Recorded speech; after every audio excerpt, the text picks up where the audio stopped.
Good evening and welcome to Capital Connection. Time to join the dots on what's been happening across Africa in order to give you the big picture for business on the continent.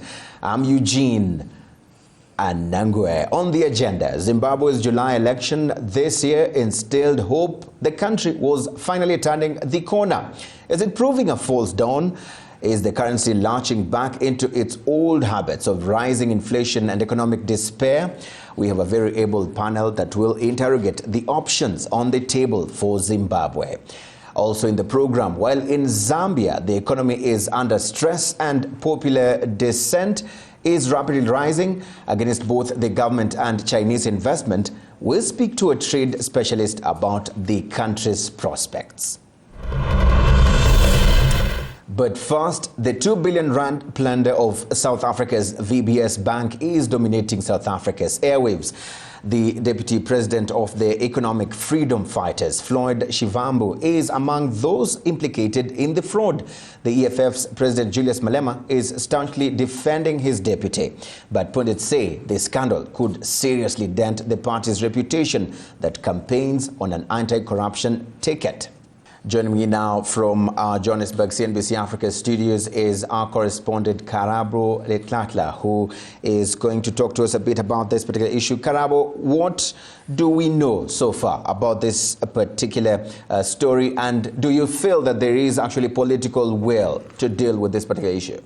Well, so far, Eugene, thank you for the time. We know that the politicians are definitely at the front of the looting. This would not have happened if it wasn't for the enabling of municipal monies to go into this mutual bank. They were all warned by the Reserve Bank as well as National Treasury that it contravenes the Municipal Management Act to put your money with a mutual bank. Yet the politicians made sure that money does go to this bank and that money was able to be withdrawn from this bank and used for other gratuitous activity. A list of politicians have been listed here. What we know for sure is that 53 people have been implicated by this report. We expect some of them to be held accountable, but the real truth, as you ask the question, is whether do political parties in South Africa have that energy and that power to deal with their own members. They will want to discipline their members following the comments by the finance minister, the new finance minister, Mr. Tito Mboweni, who said that he wants to see swift and political action with regards to those that have been implicated. Will we see it? It remains to be seen, but the ANC seems to be trying to do something about it, considering that it has more implicated members than the EFF, which is the third largest party in the country and has only so far has one implicated former member who is a brother to the deputy president of that political party. Right, but of course we understand that the EFF president is standing by his deputy. Of course we understand the EFF has been campaigning on an anti-corruption ticket, of course pushing, against issues to do with corruption, but we are seeing an implication of the deputy right there. How do you think this is going to turn out as far as the EFF's agenda is concerned in South Africa?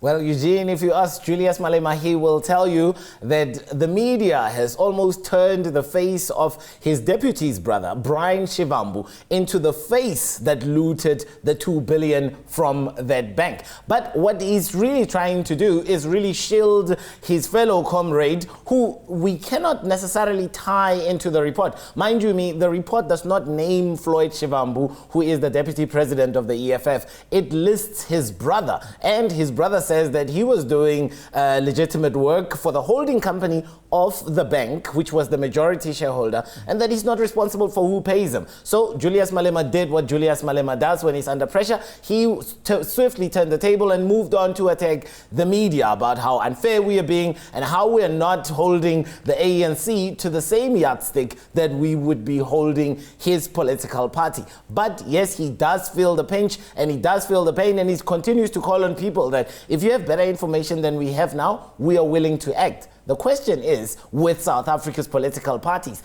none has ever shown the appetite to want to do such a thing. The last person to ever go to jail in South Africa from political meddling and corruption, if I'm not wrong, was Tony Ngeni. That was a long time ago for having benefited from a deal with an automaker. But we have not seen anything like that since. So for both the ANC and the EFF, the opposition, I do not believe that any of them has the stomach to actually enable change.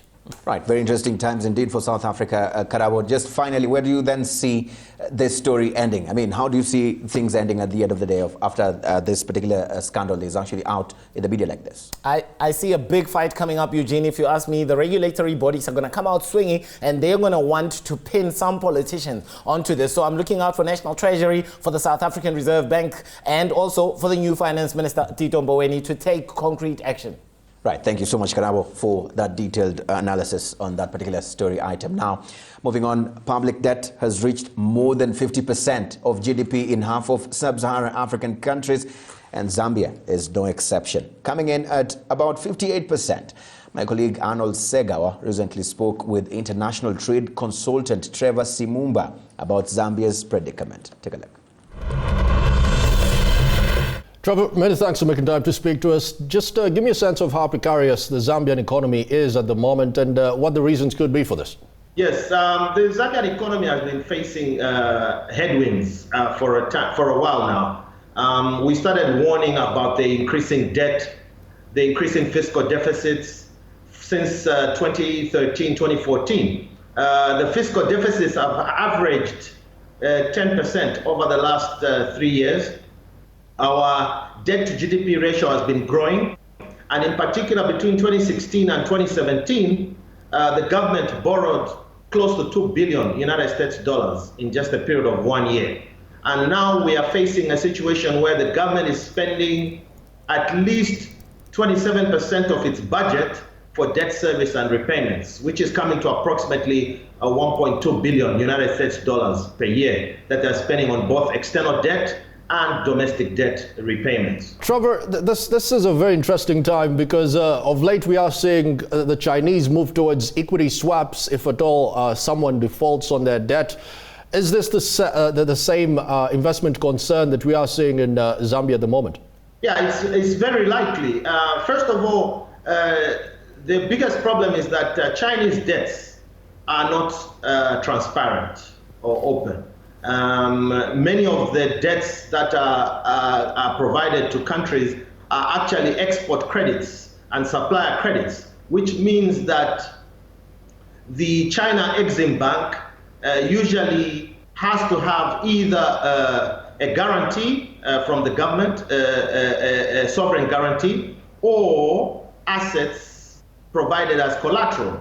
And so there is definitely a risk that even for us, if we default on any of the debts, there might be a discussion in terms of an equity swap for the debt. So that's very likely. I can tell you a number of projects that I know for sure that the assets were provided as collateral. The two international airports, Kenneth Kaunda International Airport and the new Copperbelt Airport, those were based on assets collateral. So if there is any default, any difficulty in making repayment, the Chinese government will take over through the companies that constructed those assets. So we do have that risk, and there are a lot of other assets that have been used to obtain loans. For example, the Kafue Lower Gorge, which is a $2 billion United States dollar project, is being constructed by Sino Hydro.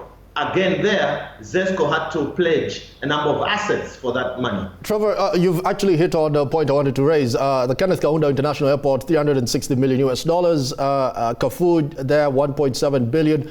Kariba National Bank power plant expansion, Lusaka roads. I could go on. This is a very, very long list. Yeah. What is the potential here for a debt trap in the near term? In the near term, the risk is not too high. In terms of in the next 1 year, the risk is not too high. However, we've got the first Eurobond due in 2022, and obviously that's about $750 million United States dollars. So the government will obviously prioritize that repayment, which may then affect their ability to settle the Chinese debt. The Chinese debt at a bilateral level is the highest. It's at 30% of our total debt portfolio, followed by the Eurobonds. And then we have a number of other multilateral debts with African Development Bank, World Bank, the PTA, Trade and Development Bank, which is the Eastern and Southern African Development Bank. However, the reason why the Chinese debt is of a higher risk is because much of it has gone into projects that are yet to bring a return on that investment. And in fact, some of the roads that have already been done by the Chinese are already breaking down. I mean, they're already breaking down. We see them, And when you look at the other projects that are being supported by Chinese funding, they're still about 3-4 years down the road in terms of completion. And that is why the Minister of Finance announced as one of the measures to stop or cancel projects that are not yet at 80% completion rate. And the vast majority of Chinese funded projects are not at 50%, not at 80% completion rate. Sad story indeed, Trevor. Many thanks for making time to speak to us. Right, thank you so much, Arnold. Now, Zimbabwe is again flirting with inflation, with the hyperinflation years less than a decade ago still haunting the country's psyche. Coming up after the break, is Zimbabwe returning to the days of carrying a couple of shopping bags full of cash to buy a tin of sardines?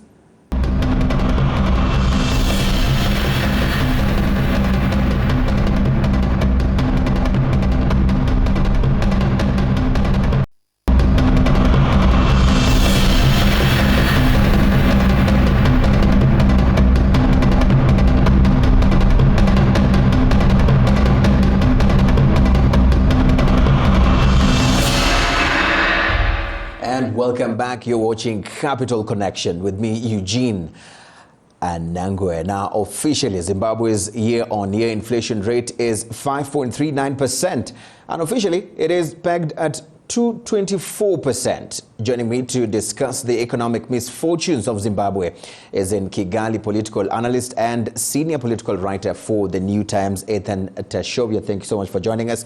And also in Johannesburg, we have Professor Mia Swart, who's actually research director of the Democracy and Governance Unit of the Human Sciences Research Council, to discuss this matter. Thank you so much for joining us, Mia, in our Johannesburg studios. Now, I'll just start first of all with what we're hearing the Zimbabwean government saying. It is actually saying that the country is emerging from a recent economic meltdown that saw shops run out of goods and motorists spend long hours in lines for gas. Of course, economists on the other hand are actually saying that Zimbabwe's crisis is not yet over. So, Mia, who is actually fooling who when we look at these particular statements coming from these two sides? I think, no one can expect an economy to recover overnight. And certainly this cannot be the case with Zimbabwe. So one would be expected to see continuous crisis. But I think that there would be a point where the Zimbabwean government would have to start, in a sense, owning the crisis and seeing that this is their responsibility now and also their responsibility to fix. Athan, I'm just going to bring you as well to just react to what Mia says also. We're hearing the government of Zimbabwe saying that all is well. We are out of the crisis. But of course, economists and the numbers that we've just said earlier on point to a different picture. What do you think is going to help Zimbabwe as far as changing the image or owning to this crisis is concerned, as Mia says, that it will be more important or prudent for the government to actually own up to this crisis? All is not well in Zimbabwe. That's the matter of fact. But if you look at what President Mnangagwa is trying to do, he's trying to communicate, to keep people informed of what the government is doing to address the issue, the inflation, the entire economic crisis that is happening. If you look at it very well, I mean, if the price of fuel has gone into the hands of the black market, then it's going to be a problem bringing it back, and then we're going to see Zimbabwe going back into the inflation situation that was in 2009 and 2008, and of course the way it is right now. So what is Zimbabwe going to do? The Zimbabwe government needs to do right now is to be frank, in the way they communicate the issue, to engage the public in a very honest and frank way, and make sure that everyone is aware of the situation and is aware of where the government wants to go. And I think that is going to help them to, President Mnangagwa's government, to make sure that they address these issues in a very open way. In a very open way. Yeah. So you're saying openness will be paramount here. Yeah. But of course also, Mia, I want to read your thoughts as well on this, because at the end of the day, Zimbabwe, under the new administration, is actually trying to paint a different picture, a different image from what has been the image of Zimbabwe from way back in the days of President Robert Mugabe. But if the government of Zimbabwe is to actually be frank that things are not good, won't this scare the investors even more? So what do they do in this case? Do you think that the government of Zimbabwe is stuck between a hard rock and a hard place? Yes, of course this is a difficult situation, but I would say that honesty would be more appreciated by international investors than this sort of double speak, in a sense, because what one needs more than anything is investor confidence.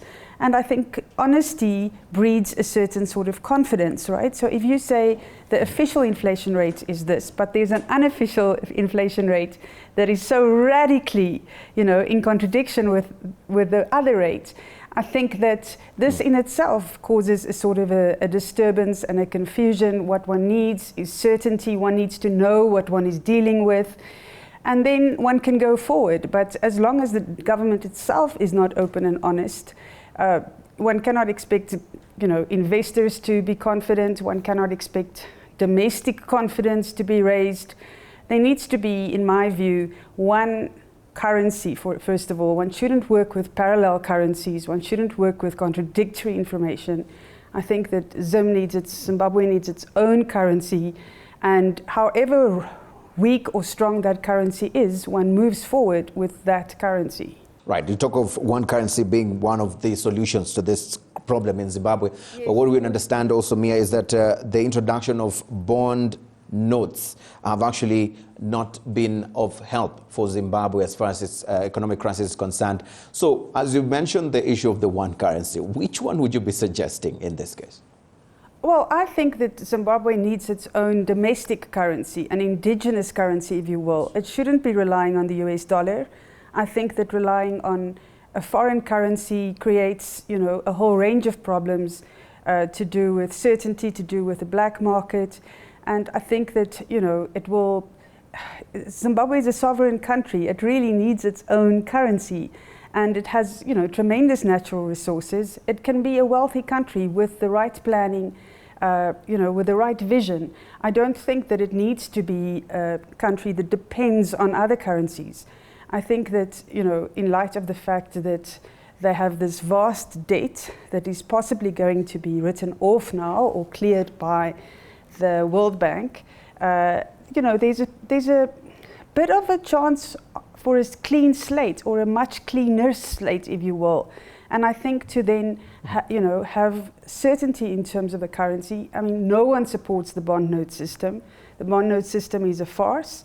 And I think the sooner that gets scrapped, the better. The entire sovereignty of Zimbabwe is right now in question when they're not using their own currency. And that puts a lot of questions at, bringing Zimbabwe in the center of many questions. Yeah.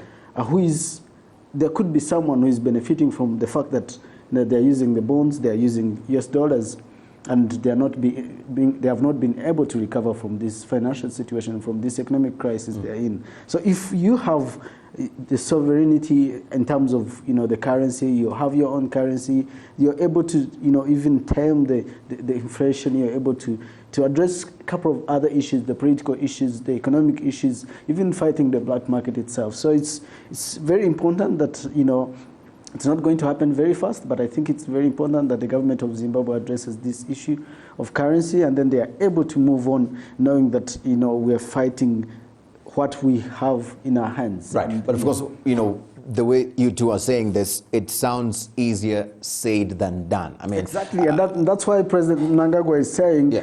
I was reading his statements, a few days ago. I think he published it on Sunday. He was saying that what we are in right now It's not going to happen in a fortnight, but it's going to really happen, gradually, and it's going to be addressed in a due process, which he doesn't say when. You cannot tell that it's going to be in short term. So it's something that they are trying to look into. And he said that they are aware and they are committed to addressing this economic issue. And but again, how long are we going to wait? Right. To see a new Zimbabwe that he has promised Africa, he has promised the entire world, he has promised the Zimbabweans themselves. And so, looking at the name President Mnangagwa, let's take a bit of time and just talk about this man and the expectation that actually was there when he took over. Of course, we've also seen him try to market Zimbabwe in a different light, in a different way, as far as the country is concerned. As citizens, is the world also being unfair to him? Expecting too much from him at the end of the day as far as Zimbabwe's economy is concerned? Well, I think everyone appreciates that a dire situation such as that cannot be turned around very quickly. But I think that it is crucial that he should, be honest and open and have a plan. I think that Zimbabwe ran into tremendous trouble in the past by not planning, for example, for land reform, by not having clear policies that, that the public also had input into and that was conveyed to the public in a clear way.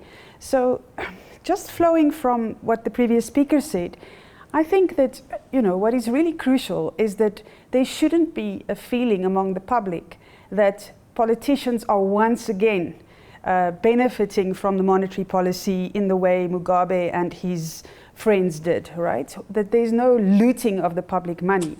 And it would be normal if they still have this fear or this skepticism that the wealth or the economy isn't theirs, but is really in the hands of the small layer of the elite. I think that it is very important that people must feel like, at least gradually, at least there is a plan that they can share in that wealth.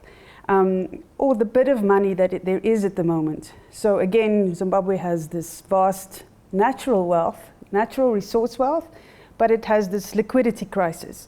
So the challenge would be to bring those two closer to each other, to transform the natural wealth into liquid assets. And for this, you would need great expertise. But I think on Mnangagwa's side, what is really crucial is to establish a legitimacy which I think he still lacks as a result of the disputed elections.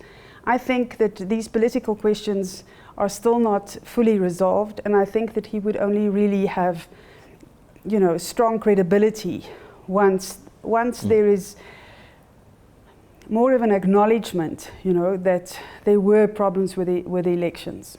Right, but of course, Athan as well. When you look at this from mirroring from what happened in Rwanda, as far as branding and changing of the image is concerned, and how that has helped this country, Rwanda, to actually attract even more foreign direct investment, bring in tourists who come here even for conferences.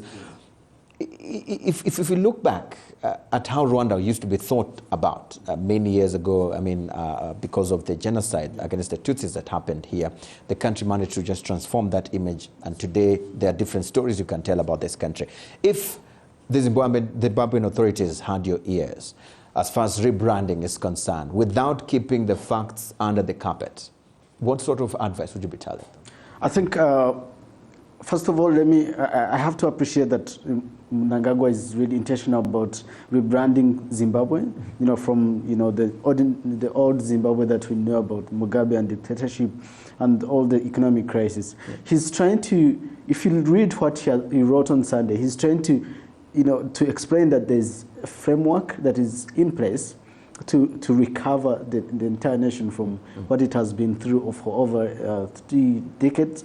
But 2 things that he should do now. What he should do now: first, be frank. Second, be aggressive in the way you aggressive and open the way you reach out to the investors. Right. He told us that during the recently concluded UN General Assembly, he talked to different investors and different governments who are willing to come and have a review and a different view of Zimbabwe. if he becomes really open, really frank, brings in these people, it's going to take some time, that's for sure. It's not going to happen in 1 or 2 years. So Zimbabwe people really need to be patient with the government, but also the government need to communicate openly to what is happening in the country, because that's actually one thing that really helped the government of Rwanda, taking bold decisions that they know are in good and the interest of the nation. Right. Taking bold decisions. Taking bold decisions. I'll take that as your closing thought because of the time we have. Mia, I want to read your thoughts. I mean, we understand that we've seen shops having or running out of stock, long queues for gas. Is it all doom and gloom for Zimbabwe, in your opinion, today? Well, I think one needs to be hopeful and one needs to see that Zimbabwe has gone through much darker times. I think one helpful thing would be to look at who it was that helped Zimbabwe during those dark days. And certainly the Zimbabweans in the diaspora played a major role, and I think that Zimbabwe can keep relying on that assistance, also monetary assistance, but then it needs to give something back to the Zimbabweans in the diaspora. For example, political rights, right to vote, for example. So there needs to be an understanding that it's a bit of a trade-off and a recognition, you know, that they are still reliant to some extent on the friends that helped them during those times. Right. Mia, thank you so much for joining us, of course, and our studio guest, Athan Tashobya, here in Rwanda. Thank you very much for being a part of the program. Of course, that is where we bring down the curtains to Capital Connection. Today, see you again, same time, same place. That is 6:30 p.m. Central African time, and it is every Monday and Wednesdays. As always, I'm Eugene Anangwe. Good night.